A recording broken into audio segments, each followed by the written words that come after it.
अभी तक हमने जितना भी स्टडी किया है, जितना भी मैंने शेयर किया है, इन सब में एक कॉमन डाउट है जो लोगों के बहुत सारे क्वेश्चंस हैं इस रिगार्डिंग में कि डिग्री ऑफ प्लैनेट्स कैसे इंटरप्रेट करें। अगर कोई प्लैनेट 0 से 5 डिग्रीज़ में तो उसको बाल्यावस्था में कंसिडर करते हैं, या फिर 25 से 30 के बीच में तो उसको वृद्धावस्था में कंसिडर करते हैं।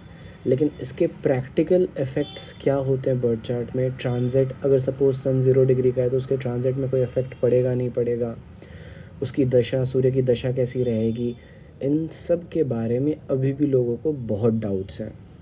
सो इस वीडियो में हम इस बारे में बात करेंगे कि how degree of planets are to be seen in a birth chart. एक बर्थ चार्ट में किस तरीके से आप डिग्री ऑफ प्लैनेट्स को एनालाइज कर सकते हो। सो फर्स्ट ऑफ ऑल कि आपको एक बात समझ लेना है, because of the placement of a planet, किसी भी प्लैनेट के नेटल प्लेसमेंट के वजह से कोई हाउस डिफाइन होता है। सपोज़ आपका सैटर्न 4th हाउस में, तो सैटर्न जो है आपके 4th हाउस को डिफाइन करता है और वो 4th हाउस की क्वालिटीज़ अज्यूम कर लेता है। सपोज़ आपका सन 1st हाउस में, तो 1st हाउस की क्वालिटीज़ अज्यूम कर लेता है। उसकी नेचुरल, हर प्लैनेट की एक नेचुरल सिग्निफिकेंस है। फॉर एग्जांपल राहु का नेचुरल सिग्निफिकेंस है कि वो डिस्टर्ब कर देता है किसी भी जगह को, किसी भी प्लेस को डिस्टर्ब कर देता है, जहाँ बैठेगा उस जगह को डिस्टर्ब कर देगा। सन का नेचुरल सिग्निफिकेंस है कि ये बर्थ चार्ट में इल्यूमिनेट करता है, जिस हाउस में बैठता है उस हाउस को आपका सेंटर ऑफ ग्रेविटी मान लो, आप उसी हाउस के अराउंड आप रिवॉल्व करोगे। सन अगर 1st हाउस में है तो आपका पर्सोना, आपका जो पर्सनैलिटी है, स्टेटस है, it becomes a central part of your life. अहंकारी बना देता है ये बहुत मायनों में आपको। लेकिन अगर ये सन 0 डिग्री का होगा तब क्या होगा? सो ये वीडियो इस बारे में होगी। सो हाँ, सन अगर 1st हाउस में है और वो 0 डिग्री में बैठा है, इसका ये मतलब नहीं कि सन के इफ़ेक्ट्स आपकी बॉडी पे पड़ेंगे ही नहीं। सैटर्न अगर 0 डिग्री का बैठा है तो इसका ये मतलब नहीं है कि जैसे वो बर्थ चार्ट में ट्रांजिट करेगा वो इफ़ेक्ट नहीं देगा, वो इफ़ेक्ट देगा, लेकिन फिर वो अपने नेटली प्लेस्ड पोजीशन के सिग्निफिकेंस को छोड़ देगा। सैटर्न अगर 2nd हाउस में है तो किसी भी चीज़ को ऑब्ज़र्व करने की पावर आपको मिलती है, बहुत कीनली ऑब्ज़र्व करते हो। जितने भी वॉचमैन होते हैं इनका काम होता है गेट कीपिंग का, तो 2nd हाउस से आप देख सकते हो। 2nd हाउस में सैटर्न है, सन है, इसका मतलब है गेट कीपर का, किसी चीज़ को होल्ड करके रखने का काम मिला आपको। अब जैसे जैसे सैटर्न ट्रांजिट करेगा ना, तो हर जगह को आप ऑब्ज़र्व करोगे। 12th हाउस में ट्रांजिट कर रहा है तो लॉसेस को ऑब्ज़र्व करोगे, लॉसेस को होल्ड करोगे आप। लेकिन जब ये 0 से 5 डिग्री में या 25 से 30 डिग्री में, तो ऑब्जर्वेशन पावर लूज़ कर देता है सैटर्न। 4th हाउस में सैटर्न है, लर्निंग की पावर मिली आपको। आपके सैटर्न को जैसे जैसे सैटर्न ट्रांजिट करेगा, सपोज 13 डिग्री का सैटर्न है और 1st हाउस में ट्रांजिट कर रहा है, तो you will learn about your body. Saturn का नेचुरल सिग्निफिकेंस है कि ये स्लो करता है, कहीं किसी भी हाउस में चला जाएगा उस हाउस को स्लो कर देगा। 1st हाउस में जाएगा तो आपकी बॉडी के ग्रोथ को स्लो कर देगा, ये इसका नेचुरल सिग्निफिकेंस है। इसका नेटली प्लेस्ड सिग्निफिकेंस क्या है? लर्निंग। ये लर्निंग की जो पावर है ना, ये लूज़ आउट कर देता है जब ये कम डिग्रीज़ में होता है।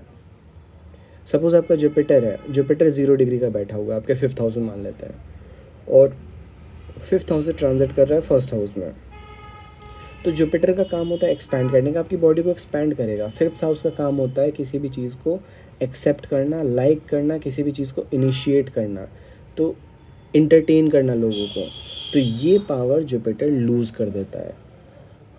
आपकी बेली होगी, 5th हाउस में जुपिटर है, तो ये आपको आपके स्टमक पे असर डालेगा, सब्जेक्ट टू कौन सी राशि वहाँ पे पड़ी हुई है। लेकिन जब तक इसके डिग्रीज़ में पावर नहीं होगा, 5th हाउस की क्वालिटीज़ को ये कैरी फॉरवर्ड नहीं करेगा। ये तो हाउस की क्वालिटीज़ हो गई। प्लैनेट्स जो होते हैं वो साइंस की भी क्वालिटीज़ को कैरी फॉरवर्ड करते हैं। फॉर एग्जांपल सैटर्न सपोज़ आपका सैजिटेरियस में पड़ा हुआ, तो सैजिटेरियस का मतलब होता है रिमूवल, और कहाँ पे है? तो सपोज़ 3rd हाउस में, तो 3rd हाउस में का मतलब है कंट्रोल। 3rd हाउस का मतलब कंट्रोल होता है और सैजिटेरियस का मतलब होता है रिमूवल।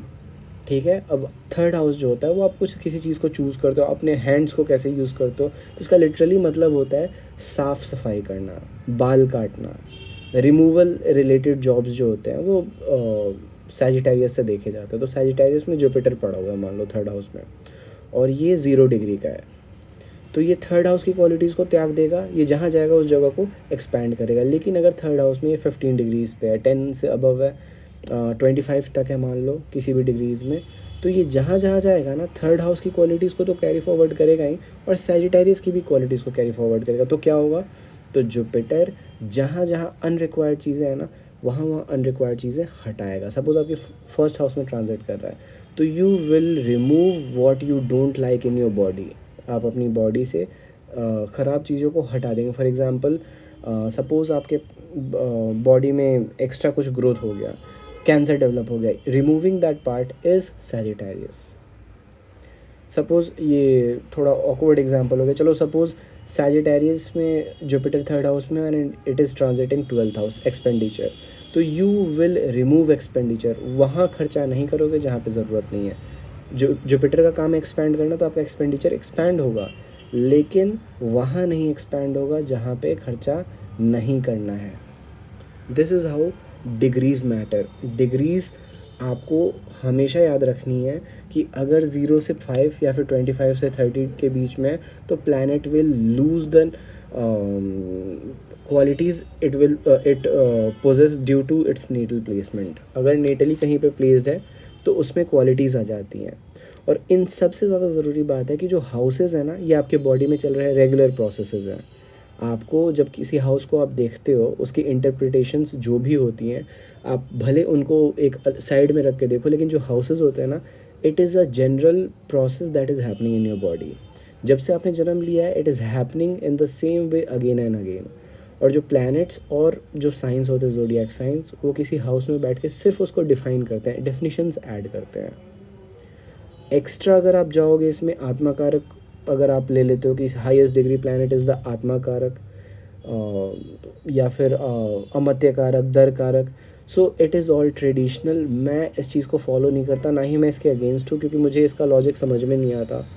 बहुत जगह मैंने इनको यूज़ करके अप्लाई करके भी देखा है, डिविजनल के चार्ट्स में भी मैंने बहुत जगह देखा है, उसमें भी मेरे को रिज़ल्ट्स जल्दी मिलते ही नहीं है। तो जहाँ पे मेरे को रिज़ल्ट्स नहीं मिलते, I tend to keep it for the questioning part, कि it is a relevant question, इस पर डिस्कशन होगा। फॉर एग्ज़ाम्पल, बहुत से लोगों ने मेरे को कहा है कि लॉर्डशिप्स क्यों नहीं आप यूज़ करते, because I don't get the logic. 9 and 12 Sagittarius and Pisces का रूलर जुपिटर है। Now what does it really mean? Ruler means what does that actually mean?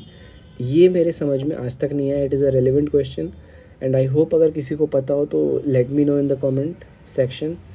Also आप जब भी अपने बर्थ चार्ट को देखो, तो उसमें अगर डिग्रीज कम है तो प्लीज़ डोंट पैनिक, या फिर डोंट जज your birth chart to be very weak, because at the end of the day it is not carrying the natural significances. तो आपको इसको करेक्ट करने के लिए क्या करना है, उस प्लैनेट का या तो बीज मंत्र पढ़ लो। बीज मंत्र is does the relevant part of, like आपका अगर कमज़ोर आपका रिजल्ट वो नहीं मिल पा रहा, सपोज 5th हाउस में सैटर्न है, मीन्स एंटरटेनिंग पीपल, तो अगर 0 डिग्री में तो आप एंटरटेन नहीं करोगे लोगों को। आप सैटर्न का बीज मंत्र पढ़ो, अपने आप एंटरटेन करने लग जाओगे। This is how it happens. कुछ लोग की ये भी क्वेश्चन है कि चलित में फिर पीछे हो जाता है, आगे होता है। चलित मत देखो, चलित से रिजल्ट्स और ख़राब हो जाते हैं, क्योंकि वो फिज़िकली कंस्ट्रक्टेड है, इट इज़ नॉट नेचुरल। आप बर्थ चार्ट को आगे पीछे खुद से मूव कर रहे हो। जब से आपने जन्म लिया ना, आपकी बॉडी सेम प्रोसेस को फॉलो कर रही है अलॉन्ग विद द लाइट। आप अगर अपने से किसी चीज चार्ट को आगे पीछे करके देख रहे हो, it is not going to bear results. आप सिर्फ इतना देखो ट्रांजिट कहाँ पे है, नेटल प्लेसमेंट कहाँ पे है। जहाँ पे भी प्लैनेट ट्रांजिट कर रहा होगा, इफेक्ट आपको वहीं पे मिलेगा। सपोज आपका 3rd हाउस का Saturn and it is transiting 4th from itself in 6th house, तो आपके 6th हाउस को, आपके वर्क को, आपके सबऑर्डिनेट्स इफेक्ट कर रहे हैं। कैसे? तो 4th, अपने से 4th का मतलब है नॉलेज दे के आपको ऐसी ऐसी नॉलेज मिल जाएगी अपने काम के बारे में कि आपका काम अपने आप बनता चला जाएगा। सपोज़ आपका 3rd हाउस का प्लैनेट 3rd हाउस का सैटर्न 5th हाउस में ट्रांजिट कर रहा है, तो 5th house means entertaining people, 3rd house means your speech, तो you will be entertaining people through your speech. लोगों को एंटरटेन करो। अब एंटरटेन का मतलब ये नहीं है कि गाना गाओगे उनके लिए। एंटरटेन का मतलब है कि अगर उनको कोई रिक्वायरमेंट है तो you are providing for it. you're responsible for making people believe or do whatever they want to do, yeah, they want to believe. So this is how you interpret lesser degree planet in your birth chart. So for more, stay tuned and subscribe.